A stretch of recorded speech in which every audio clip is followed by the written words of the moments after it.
नमस्कार विद्यार्थी मित्रांनो, शिवाजी अकॅडमीच्या क्लासमध्ये आपलं सर्वांचं मनपूर्वक स्वागत आहे. आपण भूगोल या विषया अंतर्गत भू अंतर्गत हालचाली हा घटक अभ्यासत आहोत आणि या भू अंतर्गत हालचाली या घटकाचा तिसरा भाग आज आपण अभ्यासणार आहोत. या भागामध्ये आपण आज भूकंप, ज्वालामुखी आणि ज्वालामुखीचे उद्रेक याविषयी माहिती अभ्यासणार आहोत. म्हणजेच आजच्या भागामध्ये आपण भू अंतर्गत घडून येणाऱ्या शीघ्र हालचालींविषयी माहितीचा अभ्यास करणार आहोत. मागील भागामध्ये आपण गट पर्वतांची निर्मिती, कचदरीची निर्मिती, त्याचप्रमाणे खंड निर्माण करणाऱ्या मंद भू हालचालींविषयी माहिती पाहिलेली होती. विद्यार्थी मित्रांनो, शिवाजी अकॅडमीचे व्हिडिओ अत्यंत महत्त्वाचे आहेत. निश्चितपैकी आपण चॅनल सबस्क्राईब करा. त्याचप्रमाणे जास्तीत जास्त विद्यार्थ्यांपर्यंत ही लिंक पोहोचण्याचा प्रयत्न कराल. तर विद्यार्थी मित्रांनो, आता आपण वळूया मुख्य अभ्यासाकडे. तर शीघ्र भू हालचालींमध्ये भूकंपाचा समावेश होतो. आता भूकंप म्हणजे काय, तर भूपृष्ठाच्या अंतर्गत भागात होणाऱ्या हालचालींमुळे भूकवचात प्रचंड प्रमाणावर ताण निर्माण होतो. ताण विशिष्ट मर्यादेच्या पलीकडे गेल्यावर तो रिलीज होतोय, मोकळा होतोय व तेथे ऊर्जेचे उत्सर्जन होऊन ऊर्जा लहरी निर्माण होतात. त्यामुळे भूपृष्ठ कंप पावते, म्हणजेच भूकंप होतो. तर काय होतंय पहा, भूपृष्ठाच्या अंतर्गत भागात होणाऱ्या हालचालींमुळे भूकवचात प्रचंड प्रमाणावर ताण तणाव निर्माण होतोय. ताण एका विशिष्ट मर्यादेपर्यंत सहन करण्याची भूकवचाची, भूगर्भाची क्षमता असते आणि त्याच्या जर तो मर्यादेच्या पलीकडे गेला तर तो एका विशिष्ट क्षमतेला मोकळा होतोय आणि तेथे प्रचंड प्रमाणावर ऊर्जेचं उत्सर्जन होतंय, ऊर्जा मोकळी होते आणि या मोकळ्या होणाऱ्या ऊर्जेमुळे, उत्सर्जित होणाऱ्या ऊर्जेमुळे प्रचंड प्रमाणावर ऊर्जेच्या लहरी निर्माण होतात आणि आपलं हे भूपृष्ठ आहे, हे भूपृष्ठ कंपायमान पावतं. भारतामध्ये आपण वेळोवेळी भूकंपाचा अनुभव घेतलेला आहे. महाराष्ट्रामध्ये किल्लारी या ठिकाणी प्रचंड मोठा भूकंप झालेला होता आणि या भूकंपामध्ये कधी नव्हे तो महाराष्ट्राने प्रचंड मोठी हानी पाहिलेली होती. त्याचप्रमाणे गुजरातमध्ये झालेला भूकंप हा देखील अतिशय भयकंपित करणारा भूकंप होता. तीव्र हानी झालेली आपल्याला दिसून आलेली होती. म्हणजे हा सर्व भाग आपल्या पाहण्यातला आहे. पहा, भूकंप, भूकंपाचे दुष्परिणाम आणि भूकंप कसा निर्माण होतोय, तर ऊर्जा लहरी मुळे भूकंप निर्माण होतोय, जमीन कंपायमान होते. भूकंपाची तीव्रता रिश्टर या स्केलमध्ये किंवा एककामध्ये भूकंप मापन यंत्राने मोजतात. तर भूकंपाची तीव्रता कशात मोजतात पहा, खूप वेळेस आलेला प्रश्न आहे की भूकंपाची तीव्रता कोणत्या एककात मोजतात. तर सर्वसामान्य प्रश्न आहे, सर्वांना माहितही आहे, परंतु निश्चितपैकी कन्फ्युजन न करता ध्यानात ठेवायचंय की भूकंपाची तीव्रता मोजण्याचं एकक आहे रिश्टर. तर ह्या भूकंप मापक यंत्राची आकृती या ठिकाणी दिलेली आहे. पहा, अशा स्वरूपाचं हे भूकंप मापक यंत्र असतं आणि याचं जे स्केल आहे, एकक आहे, तर ते रिश्टर नावाचं स्केल आहे किंवा रिश्टर स्केलमध्ये भूकंप मोजतात. तर भूकंपाची कारणे काय आहेत पहा, तर भूपट्ट सरकणे. जर एखादा भूपट्ट सरकला, जमिनीचा भाग सरकला, तर त्या वेळेस प्रचंड प्रमाणावर ऊर्जा लहरी निर्माण होतात आणि भूकंपाची निर्मिती होते. त्याचप्रमाणे दोन भूपट्ट जर एकमेकांवर आदळले तर अशा वेळेला सुद्धा प्रचंड प्रमाणावर ऊर्जेचं उत्सर्जन होऊन भूकंपाची निर्मिती होते किंवा भूकंप येतो असं म्हणायला हरकत नाही. भूपट्ट एकमेकांच्या वर किंवा खाली जाणे. तर भूपट्ट जर तणाव निर्माण झाला, ताण निर्माण झाला आणि भूपट्ट खाली किंवा वर सरकलं तरी भूकंपाची निर्मिती होते. भूपृष्ठाच्या अंतर्गत भागात ताण निर्माण होऊन खडकांमध्ये विभंग निर्माण होतात आणि अशा प्रकारे सुद्धा जमिनीचा भूभाग खचल्यानंतर देखील या ठिकाणी भूकंपाची निर्मिती होऊ शकते. आणि त्याचप्रमाणे एक महत्वाचं कारण आहे की पृथ्वीच्या पोटामधला जो ज्वालामुखी आहे त्याचा जर उद्रेक झाला, स्फोट झाला, तरी देखील भूकंपाची निर्मिती होऊ शकते. तर त्याचप्रमाणे आता आपण भूकंपाविषयी काही महत्वाची माहिती पाहणार आहोत. भूकंप नाभी कशाला म्हणायचं, भूकंपाचं अपिकेंद्र कशाला म्हणायचं, तर पहा, भूपृष्ठाखाली होणाऱ्या हालचालींमुळे मोठ्या प्रमाणावर ताण निर्माण होतो व तो साचत जातो. हा ताण भूकवचा ज्या ठिकाणी मोकळा होतो त्या ठिकाणी ऊर्जेचे प्रचंड प्रमाणावर उत्सर्जन होते, त्यालाच भूकंप केंद्र असे म्हणतात. या ठिकाणी आकृती दिलेली आहे. आपण पुढील माहिती अगोदर पाहूया. या केंद्रास भूकंप नाभी असे देखील म्हटले जाते. या केंद्रातून विविध दिशांनी ऊर्जा लहरी पसरतात. या लहरी भूपृष्ठावर जेथे सर्वात प्रथम पोहोचतात म्हणजेच भूकंप नाभीपासूनचे भूपृष्ठावरील सर्वात जवळचे ठिकाण, तेथे भूकंपाचा धक्का सर्वात प्रथम जाणवतो. भूपृष्ठावरील अशा केंद्रास भूकंपाचे अपिकेंद्र असे म्हणतात. भूकंपाचे अपिकेंद्र हे भूकंप नाभीशी लंबरूप असते. आता आपण या ठिकाणी आकृतीवरून पाहूया. पहा, या ठिकाणी ऊर्जा लहरी उत्सर्जित झालेल्या आहेत किंवा ऊर्जा उत्सर्जित झालेली आहे आणि या ठिकाणी या लहरी सर्वात प्रथम ज्या भूपृष्ठाच्या भागावर पोहोचतात त्याला भूकंपाचं अपिकेंद्र असे म्हणतात. तर पुन्हा एकदा भूकंपाचं अपिकेंद्र म्हणजे काय, तर ऊर्जा लहरी भूपृष्ठाच्या दिशेने ज्या ठिकाणी सर्वात प्रथम पोहोचतात त्या ठिकाणाला भूकंपाचं अपिकेंद्र असे म्हणतात. म्हणजे भूकंप नाभीपासूनच भूपृष्ठावरील सर्वात जवळचं ठिकाण म्हणजे भूकंप अपिकेंद्र. पुन्हा एकदा लक्षात घ्या, भूकंप नाभीपासूनचे भूपृष्ठावरील सर्वात जवळचे ठिकाण म्हणजे भूकंप अपिकेंद्र होय. पुन्हा एकदा आपण वाचून घेऊया. पहा चांगलं, तर भूपृष्ठाखाली होणाऱ्या हालचालींमुळे मोठ्या प्रमाणात ताण निर्माण होतो तो साचत जातो. हा ताण भूकवचा ज्या ठिकाणी मोकळा होतो त्या ठिकाणी ऊर्जेचे उत्सर्जन होते, तेथे भूकंप केंद्र असते. या केंद्राला भूकंप नाभी असे म्हणतात. तर या ठिकाणी पहा, ही भूकंप नाभी दिसत आहे. या ठिकाणी ऊर्जेचं जी साचत गेलेली ऊर्जा आहे तिचं उत्सर्जन झालेलं आहे, प्रचंड प्रमाणावर ऊर्जा मुक्त झालेली आहे. तर हे ठिकाण म्हणजे काय, तर भूकंप नाभी होय. या केंद्रापासून विविध दिशांनी ऊर्जा लहरी प्रसरतात. या लहरी भूपृष्ठावर जेथे सर्वात प्रथम पोहोचतात म्हणजेच भूकंप नाभीपासूनचे भूपृष्ठावरील सर्वात जवळचे ठिकाण म्हणजे भूकंप नाभी आणि या ठिकाणी भूपृष्ठाचं सर्वात जवळचं ठिकाण आहे, याला भूकंप अपिकेंद्र असे म्हणतात. परीक्षेमध्ये आपण डबल पाहत आहोत किंवा दोनदा पाहत आहोत का, तर हा भाग थोडासा कॉम्प्लिकेटेड विद्यार्थ्यांना वाटतो. अजिबात कॉम्प्लिकेटेड नाही आहे. याच्यावर उलट सुलट प्रश्न विचारले गेलेले आहेत आणि निश्चितपैकी आगामी काळात सुद्धा विचारले जातील. भूकंप नाभी कशाला म्हणायचं, भूकंप अपिकेंद्र कशाला म्हणायचं, आणि ज्या वेळेस उलट सुलट विचारलं जातं त्यावेळेस निश्चितपैकी कन्फ्युजन तयार होत असतं. काही कन्फ्युजन ठेवू नका. व्हिडिओ वारंवार पहा. आकृतीसह आपण सर्व गोष्टी स्पष्ट करण्याचा प्रयत्न केलेला आहे. भूपृष्ठावरील अशा केंद्रास भूकंपाचे अपिकेंद्र म्हणतात, जेथे सर्वात प्रथम धक्का जाणवतो. भूकंपाचे अपिकेंद्र हे भूकंप नाभीशी कसे असते, तर ते लंबरूप असते. पुन्हा एकदा लक्षात घ्या, भूकंपाचे अपिकेंद्र हे भूकंप नाभीशी लंबरूप असते. त्याचप्रमाणे विद्यार्थी मित्रांनो, आता आपण पुढील भाग पाहूया. भूकंप नाभीकडून ताण मुक्त झाल्यावर मुक्त झालेल्या ऊर्जेचे उत्सर्जन सर्व दिशांनी होते. ही ऊर्जा विविध लहरींच्या रूपात भूपृष्ठाकडे येते. या भूकंप लहरींचे प्राथमिक लहरी, दुय्यम लहरी, भूपृष्ठ असे एकूण 3 प्रकार आहेत. भूकंप लहरींचे प्रकार किती, तर या ठिकाणी दाखवलेलं आहे पहा.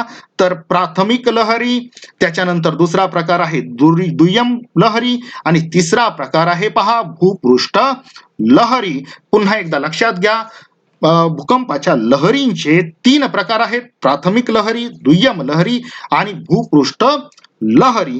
तर या प्राथमिक लहरी कशाला म्हणायचं, त्या वर्क कसं करतात, त्यांचा प्रवास कसा असतो, दुय्यम लहरींचा प्रवास कसा असतो आणि सर्वात जास्त डिस्ट्रॉयर ज्या लहरी असतात, ज्या विनाशकारी असतात, त्या भूपृष्ठ लहरी या कशा निर्माण होतात याची आपण आता इत्थंभूत माहिती पाहूया.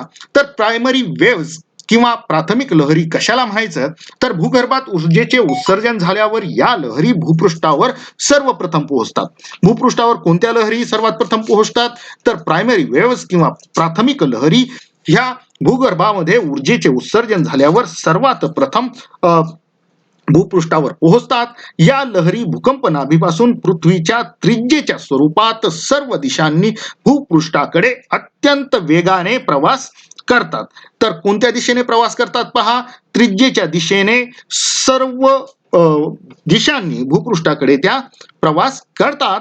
या लहरींच्या मार्गातील खडकांमधील कण लहरींच्या वहनाच्या दिशेने पुढे मागे होतात. हा एकदम महत्वाचा भाग आहे पहा. या ठिकाणी दुर्लक्ष होऊ देऊ नका. अशा स्वरूपाचे खूप सारे उलटसुलट प्रश्न वेळोवेळी विचारले गेलेले आहेत. तर प्राथमिक लहरींची दिशा किंवा त्या लहरी वर्क कसं करतात पहा, तर लहरींच्या वहनाच्या दिशेने त्या पुढे मागे होतात. मग या ठिकाणी विचारलं जाऊ शकतं, पुढे मागे वर खाली असे वेगवेगळे ऑप्शन दिले जाऊ शकतात. क्षितिज समांतर दिला जाऊ शकतो, असे वेगवेगळे काही ऑप्शन दिले जाऊ शकतात. तर लहरीच्या वहनाच्या दिशेने या लहरी पुढे मागे होतात, त्यामुळे या लहरींना पुढे मागे होणाऱ्या लहरी असे म्हणतात. तर पुढे मागे होणाऱ्या लहरी असं कोणत्या लहरींना म्हणतात, तर पुन्हा एकदा लक्षात घ्या, प्राथमिक लहरींना किंवा प्रायमरी वेव्हजला पुढे मागे होणाऱ्या लहरी असे म्हणतात.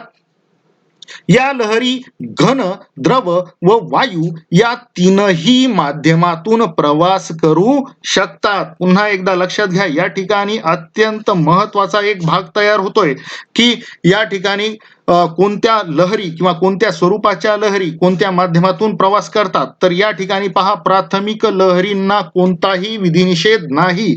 त्या प्राथमिक लहरी सर्व माध्यमातून, मग तो पृथ्वीचा गाभा असो, त्याच्यानंतर कोणता भूपृष्ठ असो, या सर्व भागांतून त्या प्रवास करू शकतात. मग त्या घन माध्यमातून असो, द्रवरूप माध्यमातून असो, वायू माध्यमातून असो. पृथ्वीचा अंतरंग आपण पाहिलेला आहे पहा, आणि या अंतरंगाचे जे वेगवेगळे भाग आहेत त्या सर्व भागांमधून प्राथमिक लहरी प्रवास करू शकतात. त्या प्रत्येक भागातून त्या ट्रॅव्हल करू शकतात. या मात्र द्रवरूपातील प्रावरणातून प्रवास करताना यांच्या दिशेमध्ये बदल होतो. पहा, या लहरी आपली जी दिशा आहे, आपली जी डायरेक्शन आहे, ती दिशा द्रवरूप माध्यमातून प्रवास करत असताना काही प्रमाणावर त्या दिशा बदलतात. तर अशा प्रकारे पहा, या ज्या काही प्राथमिक लहरी आहेत, तर प्राथमिक लहरी या द्रवरूप माध्यमातून प्रवास करताना आपली दिशा बदलतात. लहरींमुळे भूपृष्ठावर इमारती पुढे मागे हालतात. तर अशा प्रकारे या ज्या लहरी आहेत, तर या प्राथमिक लहरी सर्व माध्यमातून, घन रूप माध्यम, द्रव रूप माध्यम, वायू रूप माध्यम, सर्व माध्यमातून प्रवास करू शकतात. यांची हलण्याची दिशा कशी असते, वहनाच्या दिशेने मागे पुढे होतात. तर अशा प्रकारे सर्वात प्रथम भूपृष्ठावर पोहोचणाऱ्या लहरी म्हणजे प्राथमिक लहरी किंवा प्रायमरी वेव्हज होत. आता दुय्यम लहरी कशाला म्हणायचं विद्यार्थी मित्रांनो, किंवा सेकंडरी वेव्हज, तर प्राथमिक लहरीनंतर भूपृष्ठावर पोहोचणाऱ्या लहरींना दुय्यम लहरी किंवा सेकंडरी वेव्हज, सेकंडरी लहरी असं म्हटलं जातं. या लहरी ही नाभी केंद्रापासून सर्व दिशांना पसरतात. त्यांचा वेग प्राथमिक लहरींपेक्षा कमी असतो. या लहरींच्या मार्गातील खडकातील कण लहरींच्या वहनाच्या दिशेने वर खाली होतात. पहा, या ठिकाणी एक दोन प्राथमिक लहरी आणि दुय्यम लहरी मधला हा एक मेन फरक आहे किंवा मेन डिफरन्स आहे. पहा, अत्यंत मौलिक असा या ठिकाणी प्रश्न तयार होतोय. तर प्राथमिक लहरी वहनाच्या दिशेने पुढे मागे होतात. पुन्हा एकदा लक्षात घ्या, प्राथमिक लहरी वहनाच्या दिशेने पुढे मागे होतात आणि दुय्यम लहरी वहनाच्या दिशेने वर खाली होतात. म्हणजे प्राथमिक लहरी पुढे मागे होतात आणि दुय्यम लहरी किंवा सेकंडरी वेव्हज ह्या वर खाली होतात. या लहरी फक्त घन पदार्थातून प्रवास करू शकतात. पुन्हा एकदा या ठिकाणी एक कॉम्प्लिकेशन तयार होतंय पहा. परीक्षेमध्ये हेच कॉम्प्लिकेशन आपल्याला कन्फ्यूज करण्यासाठी कारणीभूत ठरतं. तर पहा, प्राथमिक लहरी वायुरूप, द्रवरूप, घनरूप सर्व माध्यमातून प्रवास करू शकतात, सर्व माध्यमातून ट्रॅव्हल करू शकतात. परंतु या ठिकाणी दुय्यम लहरी मात्र द्रवरूप आणि वायुरूप माध्यमातून प्रवास करू शकत नाहीत. त्या फक्त घन पदार्थातूनच प्रवास करू शकतात. द्रव पदार्थात शिरल्यावर त्या शोषल्या जातात, त्यांचं अभिशेषण होतंय. तर पुन्हा एकदा लक्षात घ्या, हा जो फरक आहे दुय्यम लहरी आणि प्राथमिक लहरी मधला, तर प्राथमिक लहरींच्या दिशेने पुढे मागे होत असतात. दुय्यम लहरी लहरींच्या दिशेने वर खाली होत असतात. प्राथमिक लहरी सर्व माध्यमातून, मग द्रवरूप असो, वायुरूप असो, घनरूप माध्यम असो, त्या सर्व माध्यमातून प्राथमिक लहरी प्रवास करतात. परंतु दुय्यम लहरी फक्त आणि फक्त घन माध्यमातून प्रवास करतात आणि त्या द्रव माध्यमात शिरल्यावर शोषल्या जातात. या लहरींमुळे भूपृष्ठावरील इमारती वर खाली हलतात. प्राथमिक लहरींपेक्षा या लहरी अधिक विध्वंसक असतात. प्राथमिक लहरीनंतर दुय्यम लहरी जास्त विध्वंसक असतात. विद्यार्थी मित्रांनो, हा जो काही भाग आहे हा कॉम्प्लिकेटेड वाटतो, परंतु जर याला आपण शांत मनाने समजावून घेतलं तर आयुष्यामध्ये पुन्हा कधीही हा भाग पाहण्याची गरज पडत नाही. तर विद्यार्थी मित्रांनो, व्हिडिओ वारंवार पहा आणि एकदा का हा भाग समजला की आपल्याला त्याच्याकडे जास्त लक्ष देण्याची गरज लागणार नाही. त्याच्यानंतरच्या सर्वात जास्त ज्याला आपण म्हणू डिस्ट्रॉयर किंवा विनाशकारी लहरी म्हणजे सरफेस वेव्स किंवा भूपृष्ठ लहरी, या सर्वात जास्त विनाश घडवून आणतात. प्राथमिक व दुय्यम लहरी भूपृष्ठापर्यंत येऊन पोहोचल्यानंतर भूपृष्ठ लहरींची निर्मिती होते. या लहरी परिघाच्या दिशेने प्रवास करतात आणि म्हणूनच त्या अतिशय विनाशकारी असतात. पुन्हा एकदा लक्षात घ्या की भूपृष्ठ लहरींचा प्रवास कसा असतो, तर भूपृष्ठ लहरींचा प्रवास हा आपल्या पृथ्वीच्या परिघाच्या दिशेने असतो. अत्यंत विनाशकारी अशा या भूपृष्ठ लहरी असतात. उद्रेकाच्या स्वरूपानुसार आता आपण ज्वालामुखीचे काही प्रकार पाहणार आहोत. भारतामध्ये सुद्धा एक जिवंत ज्वालामुखी आहे, परंतु बऱ्याच जणांना ते माहित नसतं की भारतामध्ये कुठे जिवंत ज्वालामुखी आहे. त्याची देखील माहिती आता आपण पाहणार आहोत. तर उद्रेकाच्या स्वरूपानुसार ज्वालामुखीचे काही प्रकार आहेत पहा. त्याच्यामध्ये केंद्रीय ज्वालामुखी. तर केंद्रीय ज्वालामुखी आपण जो जनरली टीव्ही मध्ये पाहतो, पिक्चर मध्ये पाहतो, तर जो ज्वालामुखी एखाद्या पर्वताच्या शिखरातून त्याचा उद्रेक होताना दाखवतात, दॅट इज कॉल्ड, म्हणजे त्याला आपण केंद्रीय ज्वालामुखी असं म्हणतो. उद्रेकाच्या वेळी शिलारस भूपृष्ठांतर्गत मोठ्या नलिकेसारख्या भागातून वर येतो. बाहेर आलेला लाव्हारस या नलिकेच्या मुखाभोवती पसरतो. त्यामुळे शंकूच्या आकाराचे ज्वालामुखी पर्वत निर्माण होतात. जपानमधील फुजियामा, टांझानियातील किलिमांजरो ही केंद्रीय ज्वालामुखीची व त्यापासून झालेल्या शंकू पर्वताची उदाहरणे आहेत. सोपासा भाग आहे पहा, फक्त ध्यानात ठेवा. जपानमधील फुजियामा, टांझानियातील किलिमांजरो हे कशापासून आहेत, तर हे केंद्रीय ज्वालामुखीचे प्रकार आहेत. आपल्याला निश्चितपैकी हे स्पष्ट झालं असेल पहा. ही आकृती अत्यंत बोलक्या स्वरूपाची आहे. त्यानंतर पहा भेगीय ज्वालामुखी. ज्वालामुखीचा उद्रेक होताना लाव्हारस ज्यावेळी एखाद्या नलिकेऐवजी अनेक तडांमधून, अनेक विभंगांमधून बाहेर पडतो त्याला भेगीय ज्वालामुखी असे म्हणतात. ज्वालामुखी उद्रेकातून बाहेर पडणारे पदार्थ पठारांमुळे ज्वालामुखीचे पठारे तयार होतात. भारतातील दख्खनचं पठार अशाच प्रकारच्या ज्वालामुखीमुळे तयार झालेला आहे. म्हणून या ठिकाणी अग्निज खडक जास्त प्रमाणावर आढळतो. दख्खनचं पठार कशामुळे निर्माण झालेलं आहे पहा, तर ते अशाच प्रकारे ज्वालामुखीच्या उद्रेकामुळे किंवा भेगीय ज्वालामुखीच्या उद्रेकामुळे निर्माण झालेला आहे. ज्वालामुखीचा उद्रेक झाला, तो लाव्हारस या दख्खनच्या पठारावर पसरला गेला आणि म्हणून आपल्या दख्खनच्या पठारावर पहा अग्निज खडक जास्त स्वरूपामध्ये आढळतात. त्याचप्रमाणे पहा विद्यार्थी मित्रांनो, तर या ठिकाणी आपण या अशा स्वरूपाची माहिती पाहिलेली आहे. आणि त्याचप्रमाणे विद्यार्थी मित्रांनो, आपण पुढील भागात देखील महत्वाची माहिती अभ्यासणार आहोत. विद्यार्थी मित्रांनो, महाराष्ट्रामध्ये असणारा सह्याद्री पर्वत हा देखील अशाच प्रकारे ज्वालामुखीचे एकमेकांवर थर साचून निर्माण झालेला असलेला आपल्याला दिसून येतो. तर विद्यार्थी मित्रांनो, भेटूया पुढील भागामध्ये. शिवाजी अकॅडमीचे व्हिडिओ आपण पाहत रहा, अत्यंत महत्वाचे मौलिक स्वरूपाचे आहेत. जय हिंद, जय महाराष्ट्र. जर व्हिडिओ सबस्क्राईब केला नसेल तर तो सबस्क्राईब करायला विसरू नका आणि बेल आयकॉन दाबायला विसरू नका. भेटूया पुढील भागात. जय हिंद, जय महाराष्ट्र.